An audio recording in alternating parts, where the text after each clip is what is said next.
Bonjour, je n'ai pas encore eu l'occasion de te souhaiter une merveilleuse année 2026. Qu'elle t'apporte de la joie, des rires, des surprises, de l'amour, de l'argent, de la santé et beaucoup de bonheur. Aujourd'hui, j'ai fait le choix de ne pas te donner tout de suite le bilan de l'année 2025 et les projets 2026, mais de te proposer une rediffusion de l'erreur fondamentale qu'on fait encore sur les émotions. Tout simplement parce que c'est une partie du contenu qu'on verra dans la masterclass du 22 janvier. Donc je te laisse t'inscrire dans la bio et en légende de l'épisode à la masterclass qui est offerte, dans lequel nous verrons ensemble plusieurs clés pour définir une vie de famille sereine en 2026 et réduire au maximum à la fois les crises que tu ressens, mais aussi apporter plus de sérénité avec tous les outils que je diffuse dans mes accompagnements. Je te laisse réserver ta place, elles sont limitées, j'aurai hâte de te retrouver en live et je te laisse avec la rediffusion de cet épisode sur l'erreur fondamentale qu'on fait sur les émotions. Belle écoute, à bientôt.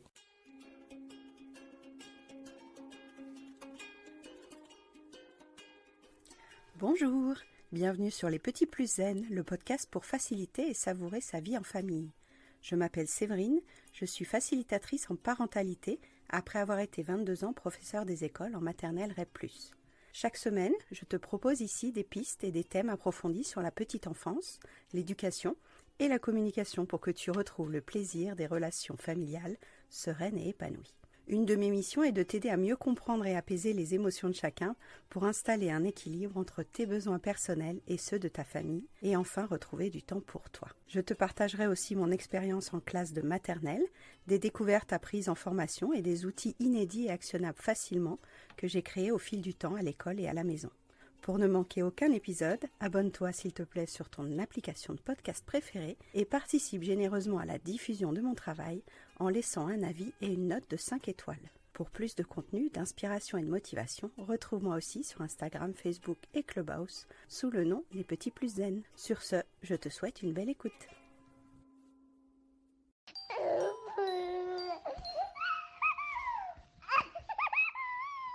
Alors, cette erreur essentielle, c'est une erreur qu'on fait par rapport à l'attribution des émotions de chacun. Notre erreur principale, c'est de croire qu'on est responsable des émotions de nos enfants. De croire qu'on peut gérer, changer, supprimer la tristesse de nos enfants, la colère de nos enfants, la déception de nos enfants, la frustration de nos enfants. Et si déjà on se disait « mon enfant a une part de tristesse, a une part de colère, a une part de frustration », c'est dur pour lui, mais je n'en suis absolument pas responsable. Je ne suis absolument pas capable de contrôler, de supprimer les émotions de mon enfant. Par contre, moi, ça me contamine en fait de voir mon enfant triste. Ça me contamine de voir mon enfant frustré. Ça me contamine de voir mon enfant qui a peur. Parce que moi, j'ai pas envie d'observer, d'être témoin de la difficulté de mon enfant à voir son émotion, à accueillir son émotion parce qu'il n'est pas capable de le faire.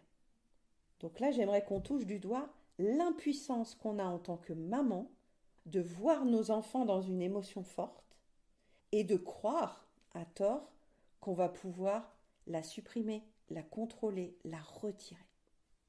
Est-ce que c'est quelque chose que vous aviez déjà entendu ? Est-ce que c'est quelque chose qui vous rappelle une situation où vous vous êtes dit « j'aurais tellement voulu que mon enfant ne vive pas ça ». En fait, il est triste et je n'y peux rien. Il est en colère et je ne suis pas responsable de sa colère. Non pas pour dire nananère, débrouille-toi, hein, mais pour dire à ce moment-là, je suis absolument en empathie avec toi et en résonance. Mon pauvre chéri, tu as l'air très frustré, tu as l'air inquiète, tu as l'air stressé et je vais t'accompagner. Bien sûr, je suis là pour ça, je suis ta maman. Pareil quand je suis maîtresse, je suis là pour accompagner les élèves, ou en atelier ou en conférence. Mais par contre, à aucun moment, je vais être responsable de ce que vous ressentez.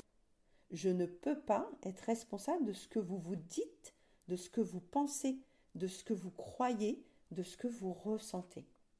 Et à ce moment-là, dans les séances, dans les programmes, dans les offres, il y a quelque chose qui se libère en se disant « Ah, Donc, je ne peux être responsable en fait que de ce que je ressens moi, de ce que je me dis moi, de ce que je pense moi. Vous voyez, il y a deux choses qui se séparent entre ce que mon enfant pense, vit, croit, désire. Je n'ai pas de pouvoir dessus. Je vais aménager, hein. Je vais accompagner, je vais l'aider à le réguler, mais je n'ai pas le contrôle dessus, je n'ai pas le pouvoir dessus. Et ça nous rendrait vraiment service d'apprendre ça très tôt, mais l'erreur qu'on a fait, nous, c'est de croire quand notre mère disait « Tu me rends triste, tu m'agaces ». C'est faux. Nous n'étions pas la cause de sa tristesse, nous n'étions pas la cause de sa colère. Mais on nous a dit ça. On nous a rendus responsables des émotions des adultes et à notre tour, on peut, maladroitement, sans le faire exprès, et maintenant vous allez être conscient de ça de plus en plus, mais on rend parfois les autres responsables de notre tristesse, de notre stress, de notre agacement. On croit que c'est à cause de notre mari qu'on est en colère. Non. On croit que c'est à cause de notre patron qu'on est triste. Non plus. Donc, vous découvrirez aussi d'autres pistes dans le podcast ou en individuel. Mais ça, c'est l'erreur essentielle et principale. On se trompe d'attribution et de responsabilité sur les émotions que je ressens et sur ce que vivent nos enfants. Je n'ai pas la main sur l'état émotionnel de mon mari. Je n'ai pas la main sur l'état émotionnel de ma mère. Je n'ai pas la main sur l'état émotionnel de mon ado, de ma petite, de mon bébé. Mais moi, ça me met en inconfort. Et j'ai envie de passer à autre chose. J'ai envie de balayer. Vous entendez comme moi des fois des mères qui disent « c'est rien, c'est pas grave ». Parce qu'en fait, nous, on est mal à l'aise de les voir tristes. On est mal à l'aise de les voir pleurer, chouiner. C'est à nous de prendre la responsabilité de l'effet de leur émotion sur notre état émotionnel, sur notre cheminée. Pour un résumé très simple, pour celles qui ne l'auraient jamais entendu, nos émotions, les nôtres et celles de nos enfants, elles sont absolument naturelles et absolument nécessaires. À chaque fois qu'on a une émotion, on va avoir le choix de réagir soit par automatisme, par l'héritage, par l'habitude, par les neurones qui se mettent sur le chemin qu'ils connaissent. Franchement, on connaît un chemin, on prend automatiquement le chemin. Sortir de notre chemin nous demande un effort, une conscience. Il va y avoir certaines résistances à appliquer des changements. On a envie de freiner quand c'est pas confortable parce que c'est un nouveau chemin. Alors je vous dis pas d'attaquer la jungle à la machette, mais il y a des chemins qui vont être difficiles parce qu'on n'est pas habitué à réagir comme ça. Donc quand notre enfant se met à pleurer, crier, hurler, spontanément, si on a été élevé en punition, restriction, tais-toi, arrête de crier, va dans ta chambre, voire beaucoup de parents dans ma classe assumaient complètement quand quelqu'un faisait une bêtise, il lui en collait une, il le mettait au coin, même un papa mettait sa jumelle, elles avaient 2 ans les filles, il mettait une des jumelles dans l'armoire pour qu'elle se calme. Imaginez une petite fille de 2 ans qui était enfermée dans une armoire pour qu'elle se calme. Il a reproduit ce qu'il a vécu lui, enfant. Donc, soit on le fait en croyant que ça va arrêter l'émotion, déjà on se trompe. Ensuite, le fait de couper arbitrairement, artificiellement, visuellement l'émotion de notre enfant, ne nous fait pas forcément sentir mieux. Parce qu'on voit bien que notre enfant, il est toujours aussi mal. C'est pas parce que je mets un enfant au coin que son émotion est partie. Le fait de décoder pourquoi l'émotion est arrivée chez lui va nous permettre tous les deux d'avancer.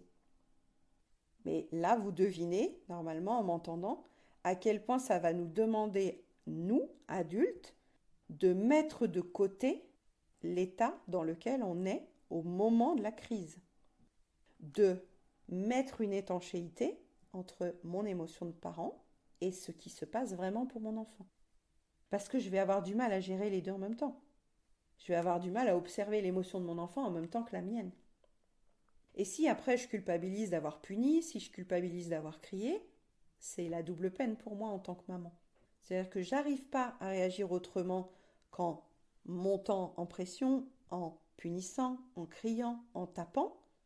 Et ensuite, je me rajoute une couche, une autre émotion de culpabilité. En disant, mais pourquoi j'y arrive pas quand même? J'ai lu des livres, j'ai écouté des podcasts et j'en suis encore à ce stade-là. Donc on va avancer ça tranquillement ailleurs si vous avez envie. Mais nos réactions habituelles vont donner souvent les mêmes résultats. On va engrainer de la culpabilité à chaque fois qu'on agit par automatisme. Du coup, notre enfant, il ne comprend pas pourquoi on ne sait pas gérer nos émotions, puisqu'on est censé être l'adulte. Et des fois, j'avais des enfants dans ma classe qui me disaient « Mais moi, si je dis ça à ma maman, elle va me crier dessus. » Et je lui disais « Ah bon, donc si tu expliques ce que tu veux, ce que tu demandes, ta maman va crier. » Je fais « Bah oui, ma maman, elle crie tout le temps. » Donc les enfants sont formidables, ils disent plein de choses aux maîtresses. Sûrement que vos enfants aussi racontent des trucs. Vous préférez ne pas savoir ce qu'ils racontent en classe, mais nous, en tant que maîtresse, on rigole assez souvent de ce qui est confié. Mais les enfants sont très lucides sur le fait que nous, adultes, on est un peu en train de dérailler des fois. On devient parfois hystérique. Parce qu'on n'a pas appris à gérer nos émotions. On n'a pas appris à nous réguler. On n'a pas appris à les coder, à les décoder, à changer de stratégie pour agir l'émotion. Vous pourrez entendre aussi un des outils que j'appelle l'éventail de stratégie. Ça veut dire que là, on aurait des réactions différentes à un événement qui nous arriverait parce qu'on n'a pas la même expérience, le même parcours et les mêmes lamelles de stratégie. On a des options différentes. Peut-être que l'une va pleurer, l'une va quitter la pièce, l'une va s'énerver, l'une va riposter en argumentant. Par rapport à notre parcours, on va avoir des choix, conscients ou moins conscients, de réagir à un déclencheur, de réagir à l'émotion de quelqu'un. Et moi, ça me fascine parce qu'aucune séance va être la même en guidance parentale et aucune situation va être la même en fonction de l'enfant. Puisque l'enfant, à chaque fois, il vit une petite nuance dans son émotion qui a changé, qui a évolué. Donc je vous donne quelques pistes, vous vous en doutez sûrement.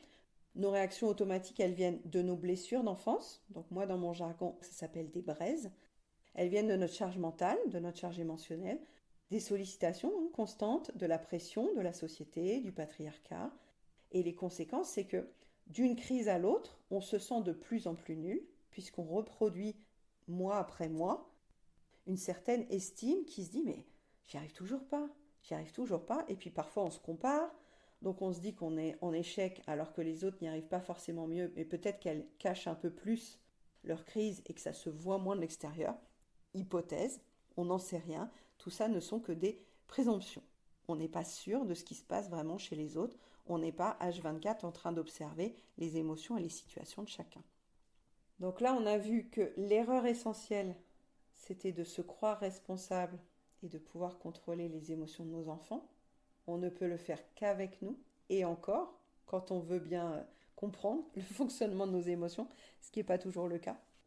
Que la base d'une relation saine avec nos enfants, c'est je vais inspirer, je vais incarner ce que je crois utile pour son autonomie plus tard. Quand vous allez imaginer vos enfants à 20 ans, de quoi auront-ils besoin pour prendre des bonnes décisions de couple, des bonnes décisions financières, des bonnes décisions relationnelles, des bonnes décisions professionnelles? Ils ont besoin d'avoir vu autour d'eux des gens qui savent se réguler, qui savent assumer leurs conneries, qui savent demander pardon quand ils ont crié, quand ils ont tapé. Donc de commencer à réfléchir à l'image qu'on donne à nos enfants et en quoi ça pourra leur servir quand ils seront sans nous, quand ils vivront sans nous. Peut-être que vous avez des petits loulous de 18 mois et pour l'instant ça vous paraît très loin. Mais qu'est-ce que vous voulez planter pour leur régulation d'adulte? Si j'avais eu ces outils-là quand j'étais jeune maîtresse, j'aurais fait beaucoup moins d'erreurs. Parce que là, je me revois en train de dire à ce gamin « Ah, c'est bon, c'est pas grave, arrête de chouiner, tu me mets en colère, tu me rends triste. » J'ai fait toutes ces erreurs, bien sûr, quand j'étais maîtresse. Alors qu'en théorie, une maîtresse, elle est censée savoir se réguler, mais on l'a jamais appris. On l'a jamais appris, et de plus en plus, il y a des formations continues là-dessus, mais le temps de le pratiquer, il faut se foirer beaucoup avant d'y arriver. Moi, il y a encore des formulations qui sont parfois fragiles, parfois maladroites. Pourtant, ça fait 6 ans que je pratique ces outils-là. Donc donnez-vous aussi le temps de la transformation. Plus j'exprime, plus je reformule, plus je demande ce que j'attends, plus je verbalise ce que j'attends, et plus je rends la responsabilité de chacun, ses émotions, et plus je vais me sentir sereine et souveraine. Si je n'arrive pas à exprimer ce que j'attends, l'autre ne peut pas deviner. Très valable dans le couple. Je ne peux pas, même si je suis avec cette personne depuis 15 ans, croire qu'il sait ce que j'attends de lui. Ce n'est pas vrai. Il ne peut pas. Et pareil, je vais responsabiliser les gens autour de nous. Ah, t'as plus de chaussettes, ma chérie. Ah ben je suis désolée, mais je crois que t'as pas descendu ton linge sale. Je responsabilise. Tu n'as plus de chaussettes, je comprends. Ben, peut-être que si tu descends ton linge sale près de la machine à laver, il y a des chances que les chaussettes propres soient étendues. Responsabilisons les gens de la maison. Et puis bien sûr, d'accueillir toutes les émotions une par une. Comme si c'était des petites lucioles. Vous avez plein d'émotions en vous qui ne demandent qu'à être décodées, détectées. Ce que j'ai envie de vous proposer là, c'est la dernière offre que je viens de créer qui va être un focus très précis sur les émotions fortes des mamans. Ça va durer 3 semaines, donc ça s'appelle Maman Sereine. Et le but, c'est de chasser, repousser, mettre de la distance avec le stress, la culpabilité, et de retrouver, donc de rapprocher. On va pousser le stress et la culpabilité, on va les mettre à distance, et on va rapprocher la joie, la sérénité, le temps de qualité, pour rééquilibrer notre façon de nous sentir. Je pense, je ne m'avance pas trop, mais en général, quand vous venez me voir, c'est que vous avez envie de ressentir plus de satisfaction, plus de paix, plus de joie. Ces flammes, elles sont déjà en vous, vous les avez dans votre cheminée, mais elles sont peut-être cachées par le doute, la peur, la colère, la frustration, l'impuissance, la culpabilité. Moi, mon but avec cette nouvelle offre, c'est que vous ayez moins de recherches à faire personnelles. Tout est sur Internet. Il y a des tonnes et des tonnes de coachs parentaux, de guides parentaux, d'explorateurs d'émotions, de décodeurs. Et franchement, moi, je suis intéressée par plein de contenus sur la parentalité, mais la recherche, le tri, est-ce que ça s'applique à mon cas? Est-ce que je vais y arriver? Est-ce que mon mari est compatible avec cette philosophie-là ou est-ce que ça va clasher dans le couple? C'est long, c'est compliqué. Donc moi, je vous ai fait un tri sur la recherche que je vous évite de faire. Maman Sereine, il va y avoir des vidéos, une plateforme, des fiches outils. Vous allez retrouver la silhouette avec la contamination émotionnelle. Je vais vous donner les idées aussi de temps de qualité avec vos enfants. Donc 52 idées de temps de qualité. Le workbook est prêt. La roue des émotions. Vous allez avoir l'arc-en-ciel des besoins avec les 174 besoins qu'on n'arrive pas à nourrir parce qu'on ne les connaît pas, tout simplement. Vous allez aussi avoir les déroulés de mes processus, donc la cheminée, l'arc-en-ciel, le tequil, et puis le WhatsApp. Alors les clientes, elles adorent ce WhatsApp parce qu'elles peuvent décoder, poser en direct, râler sur le mari, se demander si c'est le bon besoin ou la bonne émotion. Et parfois, on a le besoin, mais on ne trouve pas l'émotion. Ou alors, on a l'émotion et on ne trouve pas le besoin rattaché.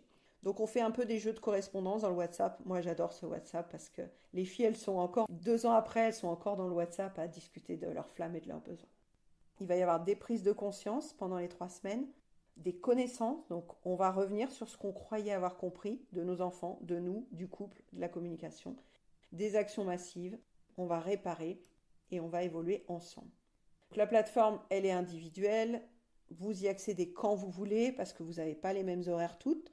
Certaines allaitent en pleine nuit et regardaient une vidéo. Donc, je leur fais un coucou. Il y aura 4 modules pédagogiques détaillés, plus de 20 vidéos et puis des bonus, ça vous vous en doutez. J'ai décidé d'un live de 2 heures avec toutes vos questions-réponses parce que sur le WhatsApp, des fois, on ne peut pas aller au bout des choses. Vous consommez les vidéos, bien entendu, quand vous voulez. Je ne vais pas vous dire faites une vidéo par jour. C'est vous qui décidez de votre organisation. Pendant 3 semaines, on est à fond dans le WhatsApp. Il y a le live de 2 heures. Et puis les autres documents, dès que vous avez une question, vous pouvez les poser dans le WhatsApp et je répondrai à toutes vos questions pendant les 3 semaines. Le changement, c'est vous qui décidez de le mener. Je ne peux pas aller voir dans votre cheminée ce qui s'y passe. Je ne peux pas vous dire quel est le besoin. Je peux vous orienter, je peux vous poser des questions, mais le changement, il va venir de vous. Donc, si vous avez envie de vivre l'expérience Maman Sereine, vous pourrez aussi me poser toutes les questions avant le live. Comme ça, j'aurai ma liste de questions et je répondrai au live à vos questions. Donc, vous l'avez compris, vous avez 3 semaines d'accompagnement, les vidéos, les PDF, le live et le WhatsApp. Autant vous dire que c'est un prix qui défie toute concurrence par rapport aux programmes parentaux que vous allez trouver en ligne. C'est valable jusqu'au 31 janvier. Vous pouvez soit réserver dans ma bio Instagram, et puis sinon, vous avez sur les stories, vous allez avoir le lien. Et si vous avez envie qu'on s'appelle, il y a aussi moyen que je vous appelle. Vous pouvez m'envoyer un message sur Instagram, Facebook, sur LinkedIn si vous avez envie qu'on discute de est-ce que c'est bon pour moi, est-ce que je vais y arriver, est-ce que 3 semaines c'est pas trop court. Le programme tel qu'il est conçu est consommable en 3 semaines. Maintenant, évidemment, si cette semaine-là vous préparez votre mariage ou vous accouchez, je ne vous cache pas que je ne peux pas garantir qu'en 3 semaines vous arriviez à écluser tous les documents. Certains documents vont être téléchargeables, vous pourrez les garder avec vous. Vous aurez pu prendre des notes et puis appliquer, surtout, je vous conseille d'appliquer tout ce qui est possible pour vous. Je vous remercie pour votre temps et puis bien entendu, je vous souhaite beaucoup de temps de qualité avec vous, beaucoup de connexion avec vos enfants et puis avec les personnes qui sont des bons relais pour vous. Votre meilleur ami, votre chéri, trouvez une oreille empathique à qui décharger vos flammes. Tous les liens sont dans la bio. Tu pourras trouver aussi le lien d'inscription dans la description de cet épisode. Je te souhaite une très bonne semaine. Au revoir.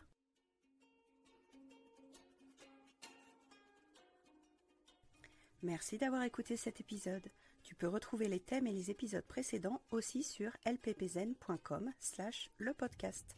Pour soutenir mon travail, je t'invite à noter, commenter et partager le podcast, notamment sur ton application préférée, comme Apple Podcast par exemple. Ton soutien est important pour moi pour permettre à d'autres parents de retrouver la sérénité en famille. On se retrouve pour un prochain épisode très bientôt et en attendant, prends bien soin de ta cheminée des émotions et de ton arc-en-ciel des besoins. À très vite.